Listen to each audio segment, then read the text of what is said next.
La petite librairie est heureuse d'accueillir aujourd'hui Timothée de Fontbelle, auteur renommé, né en 1973, qui a connu un succès foudroyant avec Toby Lowness, son premier roman couronné de multiples prix en 2006, traduit en 29 langues et avec ses romans pour la jeunesse très connus, Van Gogh, Céleste ma planète, Victoria Rêve, le livre de perles. Aujourd'hui, nous parlerons de Neverland, le premier roman pour les adultes, soi-disant, de Timothée de Fontbelle, un magnifique joyau sur le paradis de l'enfance. C'est un roman qui va nous entraîner au pays où l'on n'arrive jamais, au pays de l'enfance, en quête de l'enfance, et qui va retrouver l'enfance. Neverland commence en indiquant son projet. Il y a, dans les hauts territoires de l'enfance, derrière les torrents, les ronces, les forêts, après les granges brûlantes et les longs couloirs de parquet, certains chemins qui s'aventurent plus loin vers le bord du royaume, longent les falaises ou le grillage et laissent voir une plaine tout en bas. C'est le pays des lendemains, le pays adulte. Ainsi commence Neverland, le roman de Timothée de Fontbelle. Nous vous remercions beaucoup d'être avec nous. Nous en sommes très très heureuses. Aussi, vraiment. Êtes-vous, Timothée, dans votre atelier, à votre établi? Alors, en effet, je suis à mon atelier, à la table de mon atelier. C'est comme un sas pour moi là, pour me mettre au travail. Chaque jour, je marche à travers Paris parce que je suis bêtement parisien, mais je vais dans ce lieu qui est un lieu à la fois qui m'inspire, mais aussi que j'ai fabriqué de mes mains. Donc c'est vraiment à la croisée de ce qui me touche. De ce monde d'enfance. Voilà, et serait-ce aussi que l'écriture est un travail manuel?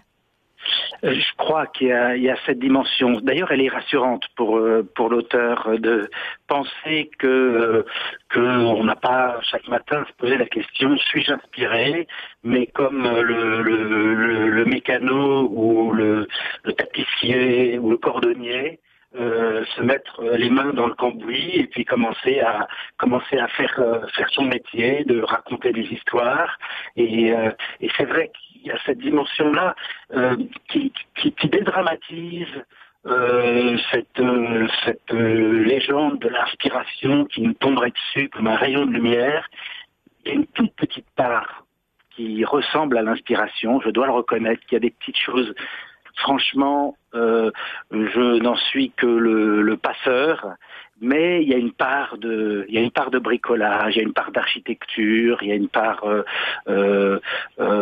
peinture. J'aimerais parce que j'aime le geste du peintre, mais pour moi le geste du peintre est déjà peut-être quelque chose de plus dans l'immédiateté, alors que l'écriture est une longue construction. Vous écrivez à la main ou à l'ordinateur? Alors, j'ai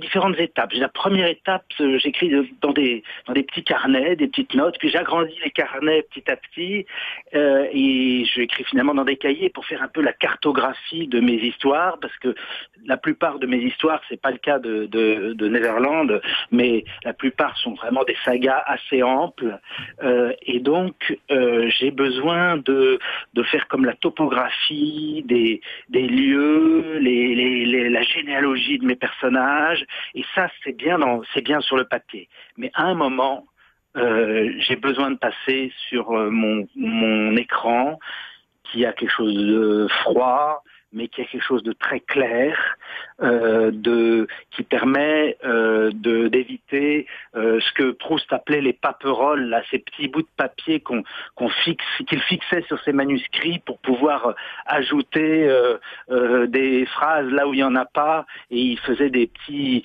accordéons de papier.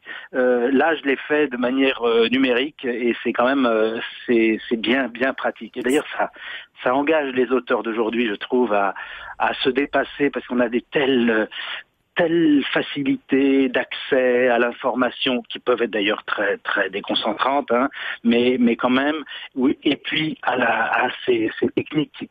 Voilà, on est obligé de faire. Il faudrait qu'on fasse des livres meilleurs que justement Proust ou Balzac. Voilà, c'est pas toujours le cas, j'avoue. Alors, ces familles d'écrivains qui vous accompagnent sont importantes, comme par exemple Barry, qui vous a inspiré pour le titre Neverland. Oui, c'est vrai. J'avais fait comme un relais dans mon roman précédent, dans le livre de Perles. J'avais caché à la fin, mais vraiment après les derniers mots, mais sur une autre page, certains ne l'ont même pas vu. J'avais mis une petite phrase de Barry déjà, qui était comme quelque chose qui me lançait, un viatique pour écrire justement Neverland. J'avais écrit, tiré de Peter Pan, la phrase: à chaque fois que quelqu'un dit « je ne crois pas au conte de fées », il y a une fée quelque part qui tombe raide morte. Et cette phrase-là, qui est un peu effrayante sur la puissance de l'imaginaire qui donne vie, ou qui donne vie et mort d'ailleurs, sur ce que l'on crée, c'est peut-être ça qui m'a passé le relais pour écrire Neverland. Neverland, c'est effectivement le pays perdu de l'enfance et le pays de l'imaginaire, et quand j'ai trouvé ce mot-là, je me suis dit finalement voilà, ça, j'étais parti parce que j'ai eu plein de titres pour ce livre Neverland. J'avais ça aurait pu s'appeler Petit Atlas de l'enfance, ou bien Géographie perdue de l'enfance, mais à chaque fois, ça limitait un peu. C'est souvent le problème. C'est pour ça que je donne souvent des noms propres comme titre de mes livres. C'est que ça devient comme des petites boîtes dans lesquelles on met ce que l'on veut. Un peu comme Saint-Exupéry fait dire à son pilote parlant au Petit Prince, finalement, puisque aucun mouton ne va à l'enfant, au Petit Prince, il lui dessine une caisse. Il lui met des trous pour qu'il puisse respirer, et il dit voilà, ton mouton est comme ça, et là ton mouton est dedans. Et pour la première fois, le Petit Prince dit c'est exactement comme ça que je l'imaginais. Et c'est ça, ces mots-là, ces mots valises là, ces mots boîtes comme Neverland sont des mots, ou alors un autre titre justement, Toby Lollness, mon premier roman, Van Gogh, le livre de Perles. Ensuite, chacun peut y mettre ce qu'il veut, et je me sens plus de liberté avec ces mots, avec ces titres un peu mystérieux. Et tout au long de votre roman de Neverland, j'ai eu l'impression d'une présence invisible avec vous, celle d'Arthur Rimbaud. J'avais l'impression d'entendre « J'ai embrassé l'aube d'été ». Oui, c'est vrai qu'il y a ça. Ou alors, il y a une autre phrase qui m'a hanté, je l'ai pas écrite dans le livre, qui est aussi, je pense que c'est... Vous mettez à la fin Ah oui, elle est retrouvée. Voilà, mais je pensais à « je fixais des vertiges ». Fixais des vertiges. Oui. Cette phrase-là, « je fixais des vertiges », c'est notre tâche, c'est ma tâche d'essayer de prendre ces vertiges, c'est-à-dire en fait ce qui a priori est indicible, par exemple cette île de l'enfance à laquelle je n'ai plus accès, et de la mettre sur le papier. Et là, c'est étonnant que vous me parliez de Rimbaud, parce que j'ai relu ce week-end des correspondances de Rimbaud, mais tardives, enfin aussi tardives que ça puisse être pour lui, qui est pas mort très vieux, et tout à coup, et c'est un autre homme, c'est-à-dire tout d'un coup, il a quitté l'enfance, il est là-bas dans son désert à vendre des armes ou à faire de la contrebande et c'est très effectivement cette sorte d'enfant éternel qui est Rimbaud à 17 ans, d'autant plus que moi je parle de l'enfance, mais je parle beaucoup de la question de la porte de sortie de l'enfance, de quel est le moment où finalement on sort de l'enfant et j'en fais comme un catalogue de toutes ces sorties possibles de l'enfance. Oui, c'est pour ça que vous êtes dans la quête. C'est une quête, vous employez à plusieurs reprises le mot de quête, le mot de passage, le grand passage. C'est vrai.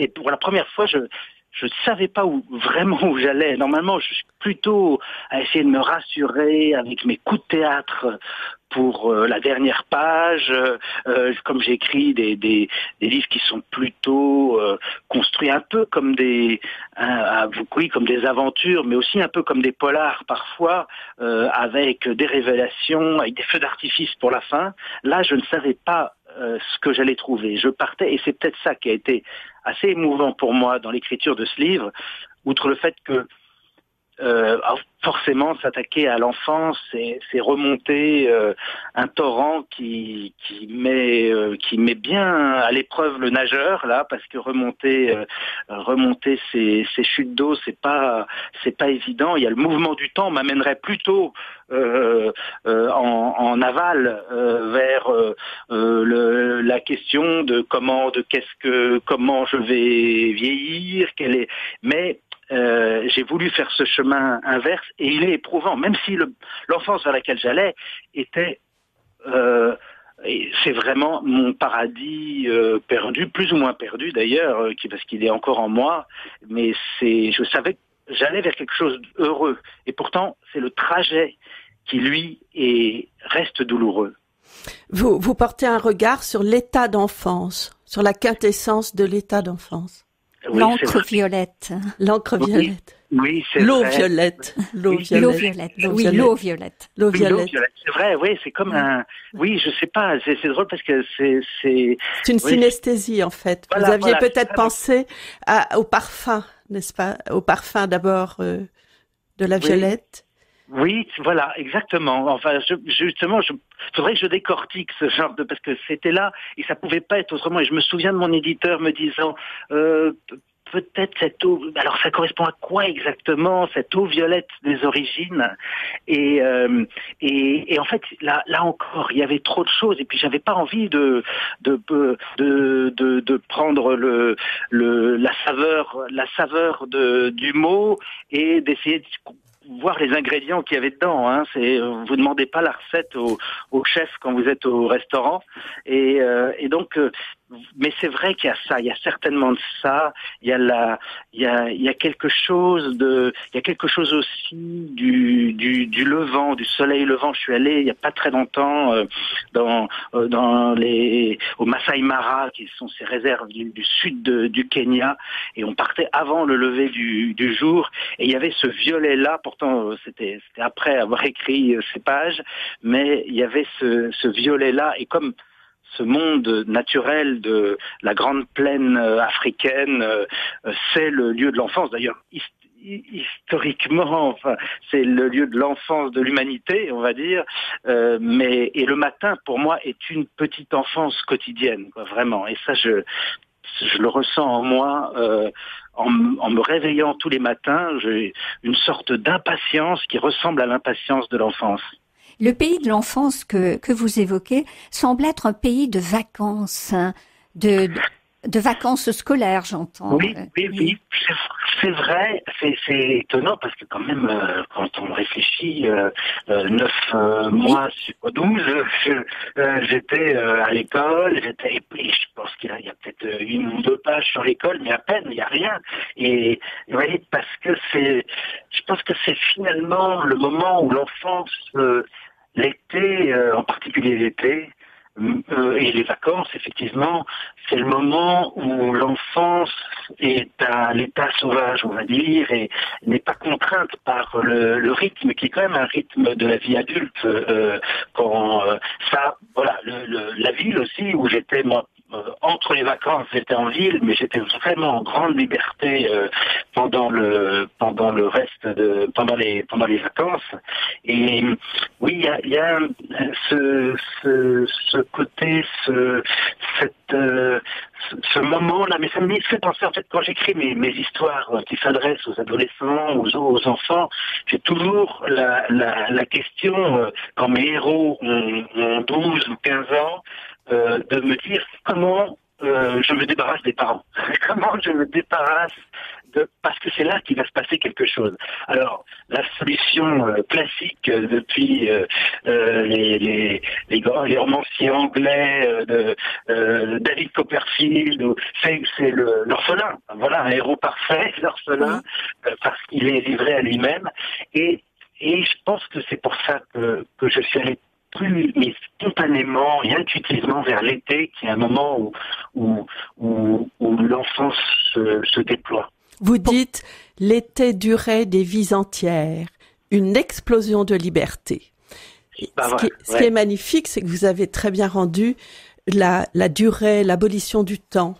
L'état d'enfance, c'est, en dehors de cette topographie très précise, d'une géographie imaginaire, dans certains lieux d'imagination et de bonheur, eh bien, c'est cette durée, cette abolition du temps. L'horloge a disparu comme dans Victoria Rêve.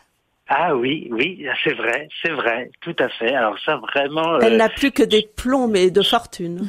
C'est vrai, et je ne fais pas c'est vrai, c'est vraiment intéressant de vous entendre, parce que ces liens-là, je ne les fais pas, et en particulier cette horloge disparue de Victoria Rêve, je n'avais pas effectivement fait le lien avec cette horloge complètement, que mon père avait bricolé une horloge dans notre salle à manger en enlevant tout ce qui n'était pas directement utile. C'est-à-dire, il restait des plombs qu'il avait fondus dans une casserole. Je me souviens très bien de l'odeur du plomb qui fondait, les plombs qui suspendus au bout même pas des sortes de ficelles.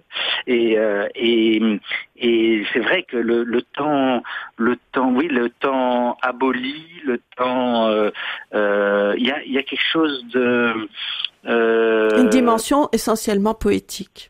Oui, voilà, c'est ça. Mais qui est aussi lié à la réalité de ma perception d'enfance. C'est-à-dire, quand vous êtes le 30 juin et que vous sortez de l'école et que vous remontez, vous allez vers chez vous en tenant la main de votre mère, et que vous réalisez que c'est l'été, c'est les vacances, c'est fini.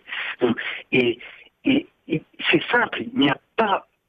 On ne peut pas, l'esprit de l'enfant ne peut pas aller jusqu'au 1er septembre. C'est une éternité, c'est une vie immense. C'est comme si à jamais on sera en vacances. C'est tellement le temps de l'enfant, il s'étire tellement. Et donc je pense qu'il y a en effet un jeu poétique, mais j'allais aussi presque d'un point de vue clinique dans la perception de l'enfant que j'étais par rapport au temps. Oui, je dirais que c'est presque une approche anthropologique. Oui, je pense qu'il y a quelque chose comme ça. Et d'ailleurs, c'était quand je me disais, on me disait de temps en temps, mais tu écris pour les jeunes, les adolescents, ou même les plus petits pour certains projets, mais t'aurais pas envie de t'adresser aux adultes. Et je cherchais qu'est-ce que j'aurais à dire seulement aux adultes. Attention, parce que je compte bien sur les adultes qui se mettent par-dessus l'épaule de leurs enfants et qui lisent mes livres. Je pense qu'une grande partie de mes lecteurs sont des adultes qui d'ailleurs n'ont pas besoin d'avoir des enfants dans le coin pour piquer les livres et les lire. Mais cette dimension... cette exigence presque d'anthropologue pour parler du sujet de l'enfance. Pour le coup, je n'aurais pas osé l'adresser à des enfants qui s'y connaissent beaucoup mieux que moi en enfance, et donc je n'aurais pas écrit ce livre pour les enfants, peut-être parce que il y a cette quête, cette volonté de capturer l'enfance, qui est vraiment une volonté d'adulte, qui est vraiment un rêve bien d'adulte.